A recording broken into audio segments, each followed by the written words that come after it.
12 ज्योतिर्लिंगों की पौराणिक कथाएं भगवान शिव के 12 ज्योतिर्लिंग देश के अलग अलग भागों में स्थित हैं। इन्हें 12 ज्योतिर्लिंग के नाम से जाना जाता है। इन ज्योतिर्लिंग के दर्शन, पूजन, आराधना से भक्तों के जन्म जन्मांतर के सारे पाप समाप्त हो जाते हैं। वे भगवान शिव जी की कृपा के पात्र बनते हैं। ऐसे कल्याणकारी ज्योतिर्लिंगों की कथा आज हम आपको बताएंगे। श्री सोमनाथ मंदिर गुजरात प्रांत के काठियावाड़ क्षेत्र में समुद्र के किनारे सोमनाथ मंदिर विश्व प्रसिद्ध है। यह ज्योतिर्लिंग पहले प्रभास क्षेत्र के नाम से जाना जाता था। यहीं भगवान श्री कृष्ण ने जरा नामक व्याध के बाण को निमित्त बनाकर अपनी लीला का अंत किया था। इस ज्योतिर्लिंग की कथा का पुराणों में भी वर्णन है। दक्ष प्रजापति की 27 कन्याएं थीं। उन सभी का विवाह चंद्रदेव के साथ हुआ था, किंतु चंद्रमा का समस्त अनुराग व प्रेम उनमें से केवल रोहिणी के प्रति ही रहता था। उनके इस कृत्य से दक्ष प्रजापति की अन्य कन्याएं बहुत अप्रसन्न रहती थीं। उन्होंने अपनी यह व्यथा कथा अपने पिता को सुनाई। दक्ष प्रजापति ने इसके लिए चंद्रदेव को अनेक प्रकार से समझाया, किंतु रोहिणी के वशीभूत उनके हृदय पर इसका कोई प्रभाव नहीं पड़ा। दक्ष ने क्रुद्ध होकर उन्हें क्षयग्रस्त हो जाने का शाप दे दिया। इस शाप के कारण चंद्रदेव तत्काल क्षयग्रस्त हो गए। उनके क्षयग्रस्त होते ही पृथ्वी पर सुधा शीतलता वर्षण का उनका सारा कार्य रुक गया। चारों ओर त्राही त्राही मच गई। चंद्रमा भी बहुत दुखी और चिंतित रहने लगे थे। उनकी प्रार्थना सुनकर इंद्रादि देवता तथा वशिष्ठ आदि ऋषिगण उनके उद्धार के लिए पितामह ब्रह्मा जी के पास गए। सारी बातों को सुनकर ब्रह्मा जी ने कहा, चंद्रमा, अपने शाप विमोचन के लिए अन्य देवों के साथ पवित्र प्रभास क्षेत्र में जाकर मृत्युंजय भगवान शिव की आराधना करो। उनकी कृपा से अवश्य ही इनका शाप नष्ट हो जाएगा और ये रोग मुक्त हो जाएंगे। ब्रह्मा जी के कहे अनुसार चंद्रदेव ने मृत्युंजय भगवान की आराधना का सारा कार्य पूरा किया। उन्होंने घोर तपस्या करते हुए 10 करोड़ बार मृत्युंजय मंत्र का जप किया। इससे प्रसन्न होकर मृत्युंजय भगवान शिव ने उन्हें अमृतत्व का वर प्रदान किया। उन्होंने कहा, चंद्रदेव, तुम शोक न करो। मेरे वरदान से तुम्हारा शाप मोचन तो होगा ही, साथ ही साथ प्रजापति दक्ष के वचनों की रक्षा भी हो जाएगी। कृष्ण पक्ष में प्रतिदिन तुम्हारी एक एक कला क्षीण होगी, किंतु शुक्ल पक्ष में उसी क्रम से तुम्हारी एक एक कला बढ़ जाया करेगी।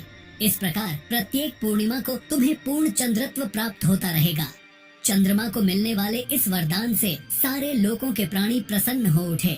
सुधाकर चंद्रदेव पुनः 10 दिशाओं में सुधा वर्षण का कार्य पूर्ववत करने लगे।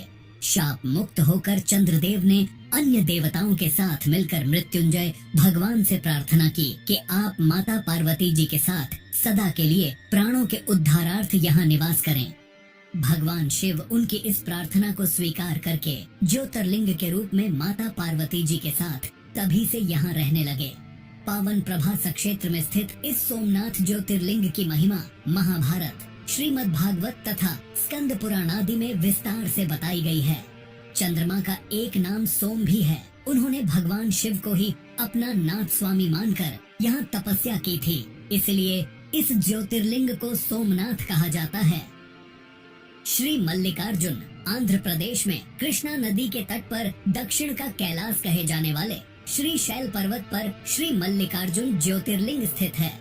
महाभारत, शिव पुराण तथा पद्म पुराण आदि धर्म ग्रंथों में इसकी महिमा और महत्ता का विस्तार से वर्णन किया गया है। पुराणों में इस ज्योतिर्लिंग की कथा कुछ इस प्रकार है। एक समय की बात है, भगवान शंकर जी के दोनों पुत्र श्री गणेश और श्री कार्तिकेय स्वामी विवाह के लिए परस्पर झगड़ने लगे। प्रत्येक का आग्रह था कि पहले मेरा विवाह किया जाए। उन्हें लड़ते झगड़ते देखकर भगवान शंकर और माँ पार्वती ने कहा, तुम लोगों में से जो पहले पूरी पृथ्वी का चक्कर लगाकर यहाँ वापस लौट आएगा, उसी का विवाह पहले किया जाएगा।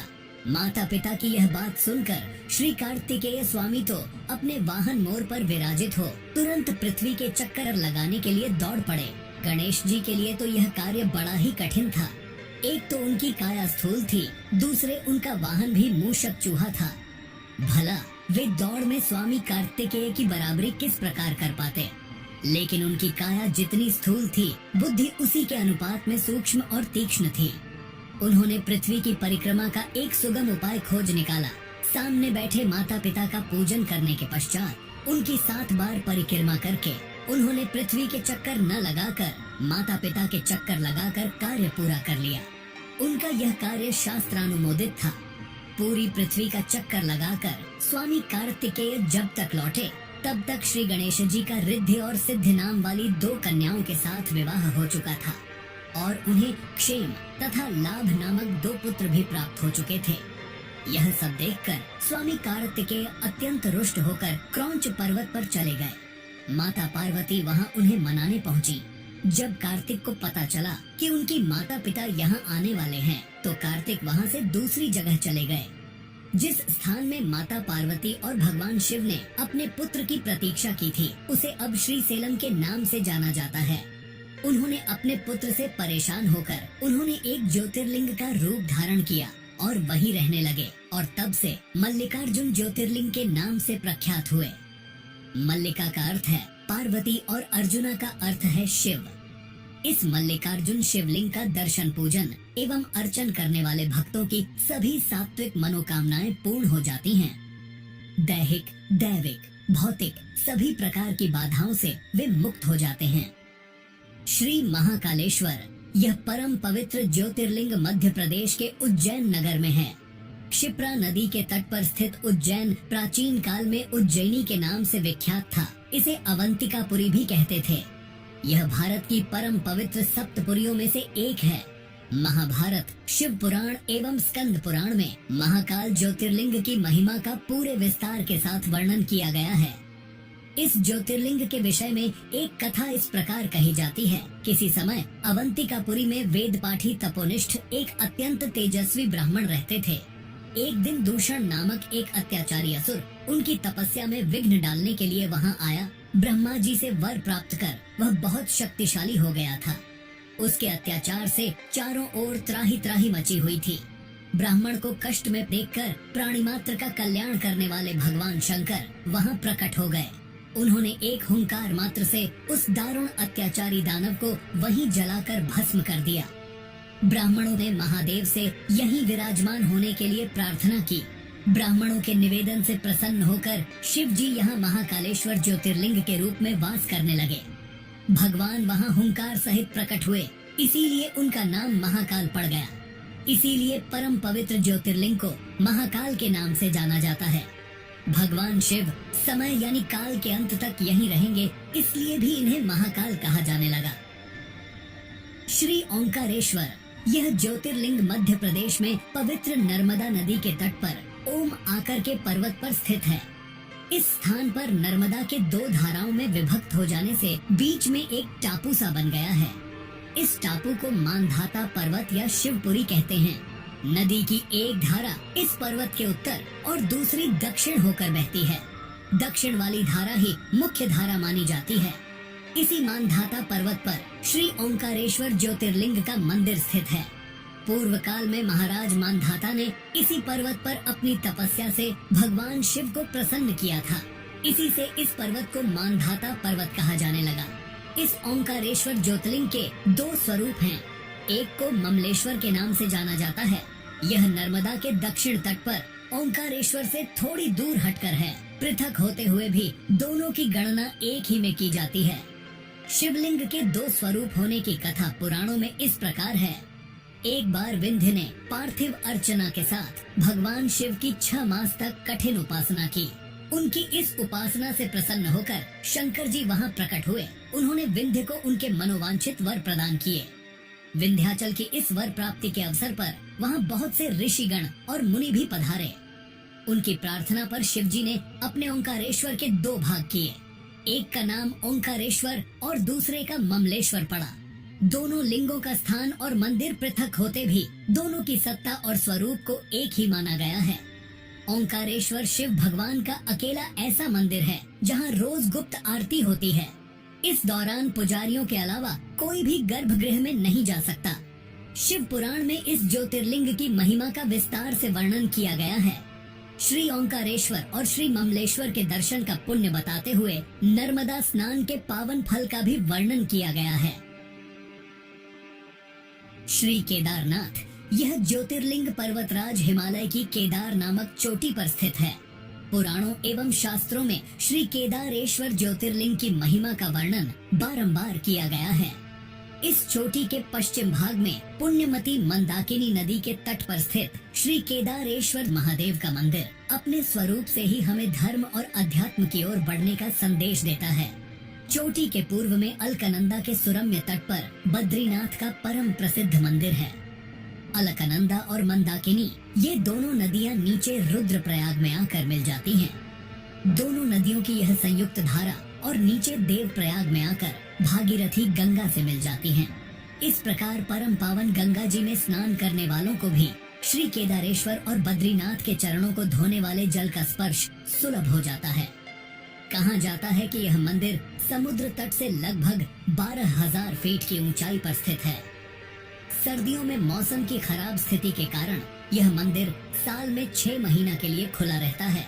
कहा जाता है कि पवित्र केदारनाथ मंदिर का निर्माण 8वीं शताब्दी ईस्वी में हिंदू गुरु आदि शंकराचार्य द्वारा किया गया था। आदि शंकराचार्य ने उस स्थान का पुनर्निर्माण किया जहां माना जाता है कि महाभारत के पांडवों ने एक शिव मंदिर का निर्माण कराया था। पौराणिक कथा के अनुसार ऐसा कहा जाता है कि पांडव अपने कौरव भाइयों का अंत करने के बाद अपने पापों का प्रायश्चित करने के लिए भगवान शिव से माफी मांगने जाना चाहते थे, लेकिन भगवान शिव उनसे मिलना नहीं चाहते थे। इसके बाद भगवान शिव गुप्तेश्वर में छुप गए, जहां आज केदारनाथ का ज्योतिर्लिंग स्थित है। पांडवों ने और द्रौपदी ने एक बैल देखा जो अन्य बैल से बहुत अनोखा था। पांडवों में से भीम ने उन्हें पहचान लिया कि वह बैल कोई और नहीं बल्कि भगवान शिव है। भगवान शिव जो उनसे छिप रहे थे वे नंदी बैल के रूप में थे। भीम ने बैल को पकड़ने की कोशिश की लेकिन सफल नहीं हो सका। बैल ने खुद को जमीन में धंसा लिया था। भीम ने बैल की पूंछ पकड़कर बाहर खींचने की कोशिश की लेकिन वह नहीं कर सके। इसके बाद भगवान शिव ने खुद को और नीचे धकेल दिया और अलग अलग स्थानों में केवल कुछ हिस्सों में ही प्रकट हुए, जैसे कि केदारनाथ में उनके पीठ का ऊपरी हिस्सा प्रकट हुआ, तुंगनाथ में भुजाएं, मध्य महेश्वर में नाभि और पेट, रुद्रनाथ में चेहरा और कल्पेश्वर में बाल सिर प्रकट हुआ। पांडवों ने शिव की पूजा करने के लिए इन 5 केदारों पर मंदिर बनवाए, जिससे वह अपने पापों से मुक्त हो गए और भगवान शिव ने त्रिकोण रूप में इस पवित्र स्थान केदारनाथ में रहने का वादा किया। इसीलिए केदारनाथ इतना प्रसिद्ध है और भक्तों द्वारा पूजनीय है। भगवान शिव का यह ज्योतिर्लिंग इतना चमत्कारिक है कि केदारनाथ में आया भयंकर प्रलय भी इससे हिला नहीं पाया था। 2013 में जब बाढ़ का पानी पहाड़ से जब नीचे की ओर गिर रहा था, तभी उस पानी में विशालकाय एक पत्थर लुढ़क कर नीचे आया और मंदिर के पास आकर रुक गया, जिससे पानी का बहाव 2 भागों में बट गया और मंदिर को कुछ नहीं हुआ। इसीलिए अब इस चमत्कारिक शिला को भीमशिला के नाम से जाना जाता है। भीमाशंकर ज्योतिर्लिंग यह ज्योतिर्लिंग पुणे से लगभग 100 किलोमीटर दूर सह्याद्री की पहाड़ी पर स्थित है। इसे भीमाशंकर भी कहते हैं। इस ज्योतिर्लिंग की स्थापना के विषय में यह कथा कही जाती है। प्राचीन काल में भीम नामक एक महाप्रतापी राक्षस था। वह कामरूप प्रदेश में अपनी माँ के साथ रहता था। वह महाबली राक्षस राज रावण के छोटे भाई कुंभकर्ण का पुत्र था, लेकिन उसने अपने पिता को कभी देखा न था। उसके होश संभालने के पूर्व ही भगवान राम के द्वारा कुंभकर्ण का वध कर दिया गया था। जब वह युवावस्था को प्राप्त हुआ तब उसकी माता ने उससे सारी बातें बताईं। भगवान विष्णु के अवतार श्री रामचंद्र जी द्वारा अपने पिता के वध की बात सुनकर वह महाबली राक्षस अत्यंत क्रुद्ध हो उठा। अब वह निरंतर भगवान श्री हरि के वध का उपाय सोचने लगा। उसने अपने अभीष्ट की प्राप्ति के लिए 1000 वर्ष तक कठिन तपस्या की। उसकी तपस्या से प्रसन्न होकर ब्रह्मा जी ने उसे लोक विजयी होने का वर दे दिया। अब तो वह राक्षस ब्रह्मा जी के उस वर के प्रभाव से सारे प्राणियों को पीड़ित करने लगा। उसने देवलोक पर आक्रमण करके इंद्र आदि सारे देवताओं को वहां से बाहर निकाल दिया।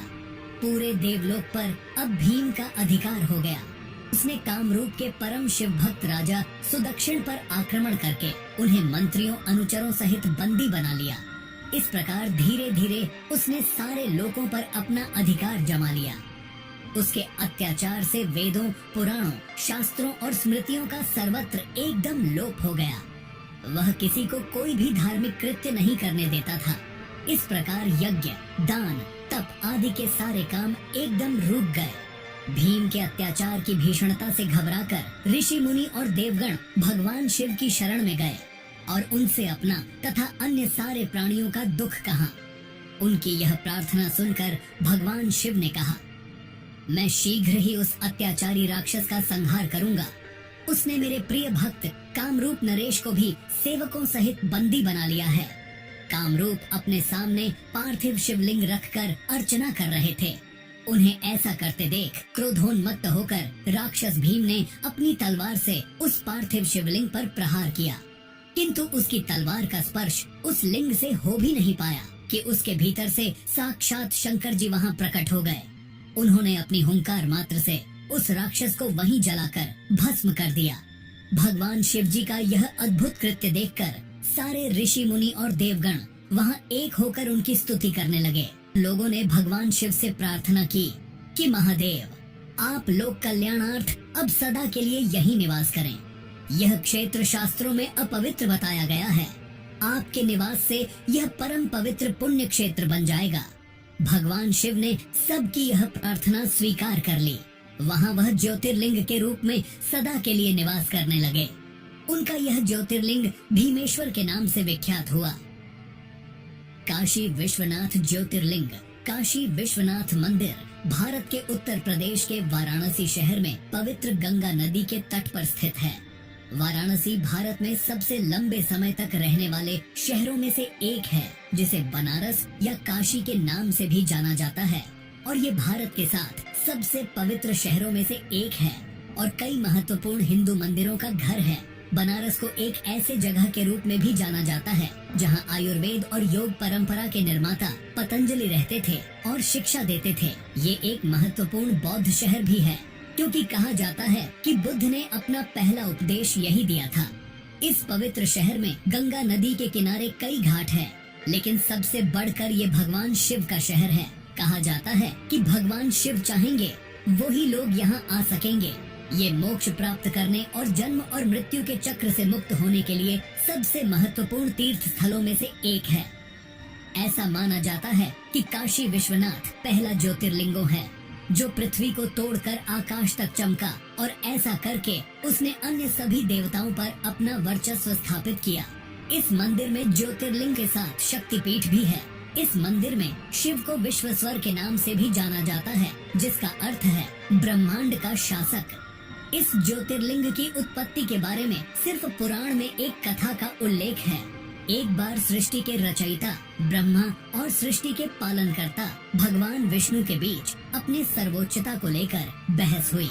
उनकी परीक्षा लेने के लिए शिव ने प्रकाश की एक विशाल अंतहीन स्तंभ ज्योतिर्लिंग के रूप में प्रकट हुए, ये निर्धारित करने के लिए कि कौन अधिक शक्तिशाली है। भगवान विष्णु ने बराह का रूप लिया और नीचे की ओर जाने की कोशिश की, जबकि ब्रह्मा ने स्तंभ के शीर्ष तक उड़ने के लिए रूप लिया। लंबे समय तक स्तंभ के अंत को खोजने की कोशिश करने के बाद ब्रह्मा ने अहंकार के कारण झूठ बोला और कहा कि उन्हें स्तंभ का अंत मिल गया है, और साक्षी के रूप में कौतुकी का फूल दिखाया, जबकि भगवान विष्णु ने ईमानदारी से कहा कि उन्हें इसका अंत नहीं मिल सका और उन्होंने अपनी हार स्वीकार कर ली। तब भगवान शिव ने क्रोधित भैरव का रूप धारण किया और ब्रह्मा के 5वें सिर को काट दिया और उन्हें शाप दिया कि उनकी पूजा नहीं की जाएगी और भगवान विष्णु को अपने सामान हर मंदिरों में पूजा जाएगा। कहते हैं कि पृथ्वी के जिस स्थान पर यह स्तंभ गिरा था वह जगह आगे जाकर काशी विश्वनाथ कहलाया। त्र्यंबकेश्वर ज्योतिर्लिंग। त्र्यंबकेश्वर ज्योतिर्लिंग जो ब्रह्मगिरी नामक एक पर्वत पर स्थित है, ये वही जगह है जहाँ से गोदावरी नदी शुरू होती है। इस ज्योतिर्लिंगों की सबसे बड़ी खासियत है यहाँ पर मौजूद 3 छोटे छोटे लिंग, जिन्हें ब्रह्मा, विष्णु और शिव जी का प्रतीक माना जाता है। पौराणिक कथाओं के अनुसार भगवान ब्रह्मदेव ने भगवान शिव को प्रसन्न करने के लिए ब्रह्मगिरी पर्वत पर तपस्या की थी। तभी से इस पर्वत को ब्रह्मगिरी पर्वत के नाम से जाना जाता है। कहते हैं कि ब्रह्मगिरी पर्वत के बीच आश्रम हुआ करता था, जहाँ महान ऋषि गौतम रहते थे। एक बार वहाँ भारी सूखे और अकाल के कारण वहाँ से सभी मनुष्यों के साथ साथ सभी जीव जंतु भी भागने लगे। जिसे देखते हुए ऋषि गौतम ने जल के देवता वरुण देव की तपस्या की। उनकी तपस्या से प्रसन्न होकर वरुण देव ने उन्हें एक ऐसा कुंड भेंट किया जिसमें कभी न खत्म होने वाला जल था। गौतम ऋषि ने उस पानी का उपयोग सभी प्राणियों की मदद करने के लिए किया। ऋषि गौतम को लोगों का अधिक प्यार और स्नेह मिला, इसलिए ऋषि गौतम को अधिक पुण्य प्राप्त हुआ। लेकिन जल्द ही आश्रम के दूसरे ऋषियों को इस बात से जलन होने लगी और उन्होंने गौतम ऋषि को नीचा दिखाने के लिए भगवान गणेश की तपस्या की। जैसे ही भगवान गणेश जी प्रकट हुए तो सभी ऋषियों ने उनसे गौतम ऋषि को नीचा दिखाने का आग्रह किया। इस पर गणेश जी ने उन्हें समझाने की कोशिश की, परंतु जब सारे ऋषि नहीं माने तो गणेश जी ने मजबूरन एक कमजोर गाय का रूप धारण किया और ऋषि के आश्रम में पहुँचे। गाय की ऐसी हालत देखकर ऋषि गौतम ने गाय को कुछ चारा प्रदान किया, लेकिन जैसे ही गाय ने चारे को खाया तुरंत उसकी मृत्यु हो गई। जिसके बाद सभी ऋषि वहां आ पहुँचे और उन्होंने गोहत्या का पाप ऋषि गौतम पर लगा दिया। गौतम ऋषि ने गोहत्या के पाप को दूर करने के लिए भगवान शिव को प्रसन्न करने के लिए इसी पहाड़ी पर तपस्या की थी। भगवान शिव प्रसन्न हुए और गौतम ऋषि से पूछा कि वे क्या चाहते हैं।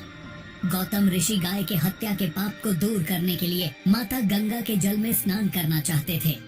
भगवान शिव ने गौतम ऋषि की इच्छा स्वीकार कर ली और गंगा माता का जल ब्रह्मगिरी पर्वत पर भेज दिया। लेकिन गंगा नदी वहां से बार बार गायब हो जाती थी, क्योंकि गंगा माता वहां अकेले नहीं जाना चाहती थी। इसलिए गंगा माता ने आगे भगवान शिव से त्र्यंबकेश्वर में उनके साथ रहने के लिए प्रार्थना की और भगवान शिव ने गंगा माता के अनुरोध को स्वीकार कर लिया और ज्योतिर्लिंग त्र्यंबकेश्वर के रूप में भूमि से उत्पन्न हुए, जिसे आज त्र्यंबकेश्वर ज्योतिर्लिंग के रूप में जाना जाता है। वैद्यनाथ ज्योतिर्लिंग। वैद्यनाथ ज्योतिर्लिंग झारखंड राज्य के देवघर में स्थित है। ज्योतिर्लिंग को सिद्धपीठ भी कहा गया है, जहां पर भक्तों की मुराद जल्दी पूरी होती है। पौराणिक कथाओं के अनुसार रावण शिव जी को प्रसन्न करने के लिए हिमालय क्षेत्र में तपस्या कर रहा था। उसने अपने 9 सिर शिव जी को अर्पित कर दिया था। जैसे ही वो अपने 10वें सिर का बलिदान देने वाला था, शिव जी उनके सामने प्रकट हुए और उनसे पूछा कि वे क्या चाहते हैं। रावण ने कामना ज्योतिर्लिंग को लंका द्वीप पर ले जाने को कहा और शिव को कैलाश से लंका ले जाने का इच्छा व्यक्त की। भगवान शिव रावण के अनुरोध पर सहमत हुए, लेकिन एक शर्त के साथ उन्होंने कहा कि यदि लिंग को रास्ते में कहीं भी रखा गया तो ये देवताओं का स्थायी निवास बन जाएगा और इसे कभी भी स्थानांतरित नहीं किया जा सकेगा। ये सुनकर कि भगवान शिव कैलाश पर्वत पर अपने निवास स्थान से चले गए, सभी देवी देवता चिंतित हो गए। उन्होंने भगवान विष्णु से इसका समाधान मांगा। भगवान विष्णु ने पानी से जुड़े देवता वरुण देव को रावण के पेट में प्रवेश करने के लिए कहा, जिसके परिणाम स्वरूप और देवघर के आसपास के क्षेत्र में उसे पेशाब करने की आवश्यकता महसूस हुई। कहानी में कहा गया है कि विष्णु जी ने एक चरवाहे का रूप लिया। जब रावण पेशाब करने गया तो उसने इस ग्वाले को एक लिंग दिया। वरुण देव की उपस्थिति के कारण रावण को खुद को राहत देने में बहुत लंबा समय लगा। काफी देर तक रावण की प्रतीक्षा करने पर चरवाहा क्रोधित हो गया। फिर उसने लिंग को जमीन पर रख दिया और वहां से चला गया। वापस लौटने पर रावण ने लिंग को उठाने का प्रयास किया, लेकिन अपने प्रयास में असफल रहा। यह जानकर परेशान हो गया कि ये भगवान विष्णु का काम था और जाने से पहले रावण ने लिंग पर अपना अंगूठा दबाया, जिससे शिवलिंग आंशिक रूप से क्षतिग्रस्त हो गया। तब शिवलिंग की ब्रह्मा, विष्णु और अन्य देवी देवताओं द्वारा पूजा की गई और उन्होंने वैद्यनाथ मंदिर का निर्माण कराया। तब से महादेव ने कामना लिंग के अवतार के रूप में देवघर में निवास करते हैं। नागेश्वर ज्योतिर्लिंग। नागेश्वर ज्योतिर्लिंग अंधा नागानाथ महाराष्ट्र में स्थित है। नागेश्वर ज्योतिर्लिंग के बारे में सिर्फ पुराण में एक कथा दारुका नामक एक राक्षस के बारे में बताती है, जिसने सुप्रियो नामक एक शिव भक्त पर हमला किया और उसे अपने शहर दारुका वन में कई अन्य लोगों के साथ कैद कर लिया। जो समुद्र के नीचे एक शहर था जिसमें समुद्री सांप और राक्षस रहते थे। सुप्रियो के तत्काल उपदेश पर कैदियों ने शिव के पवित्र मंत्र का जाप करना शुरू कर दिया, जिसके तुरंत बाद शिव जी प्रकट हुए और राक्षसों का विनाश हुआ। जिसके बाद सुप्रियो ने उस ज्योतिर्लिंग की विधिवत पूजा की और शिव जी से इस स्थान पर रहने का आग्रह किया, जो कि आगे चलकर नागेश्वर ज्योतिर्लिंग के नाम से प्रसिद्ध हुआ। रामेश्वरम ज्योतिर्लिंग। रामेश्वरम तमिलनाडु के रामनाथपुरम जिले में एक शहर रामेश्वरम में स्थित है। इस मंदिर तक समुद्र के ऊपर पंबन पुल के माध्यम से पहुंचा जा सकता है। इस ज्योतिर्लिंग को विश्व के सबसे पुराने ज्योतिर्लिंग में से एक माना जाता है। बताया जाता है कि ये ज्योतिर्लिंग रामायण काल के समय जितना पुराना है, जिसे खुद भगवान श्री राम ने रावण को मारने के बाद ब्रह्म हत्या के पाप से बचने के लिए शिव जी की पूजा करने के लिए स्थापित किया था। केवल यही नहीं कहा तो ये भी जाता है कि आज के समय में जो रामेश्वरम मंदिर में जो पानी के 24 कुंड हैं, उसे भगवान राम ने अपनी वानर सेना की प्यास बुझाने के लिए अपने तीर से बनवाए थे। इस मंदिर के गलियारे को विश्व का सबसे बड़ा गलियारा कहा जाता है, जो कि 1212 स्तंभ पर टिका हुआ है। कहते हैं कि श्री राम ने श्रीलंका में राक्षस राजा रावण, जो एक ब्राह्मण था, उसके खिलाफ युद्ध के दौरान की गई हत्या के पाप से मुक्ति के लिए यहाँ शिव से प्रार्थना की थी। पुराणों के अनुसार श्री राम ने अपनी पत्नी सीता और अपने भाई लक्ष्मण के साथ यहाँ लिंगम स्थापित किया और पूजा की। रावण को मारते समय श्री राम पर ब्रह्म हत्या का पाप लगा। शिव जी की पूजा करने के लिए श्री राम ने हनुमान जी, जो स्वयं शिव जी के अवतार थे, उन्हें हिमालय से ज्योतिर्लिंग लाने का निर्देश देते हैं। क्योंकि लिंगम को लाने में अधिक समय लगा, इसीलिए माता सीता ने पास के समुद्र तट से रेत से एक लिंगम बनाया, जिसे आज भी मंदिर के गर्भगृह में स्थापित माना जाता है। ये विवरण वाल्मीकि द्वारा लिखित मूल रामायण में अच्छी तरह से समर्थित है, जहाँ ये युद्ध कांड में लिखा गया है। घृष्णेश्वर ज्योतिर्लिंग। घृष्णेश्वर ज्योतिर्लिंग महाराष्ट्र के औरंगाबाद से 30 किलोमीटर दूर भरेल गांव में स्थित है। गांव न सिर्फ घृष्णेश्वर ज्योतिर्लिंगों के लिए जाना जाता है, बल्कि इस जगह पर विश्व प्रसिद्ध एलोरा कैव्स भी देखने को मिलती है। घृष्णेश्वर शब्द का अत्यधिक महत्व है, क्योंकि इसका अर्थ है करुणा का भगवान। इस मंदिर को विभिन्न नाम से जाना जाता है, जैसे कि उसमेश्वर, घूसमेश्वर, दुष्मेश्वर और ग्रीष्मेश्वर।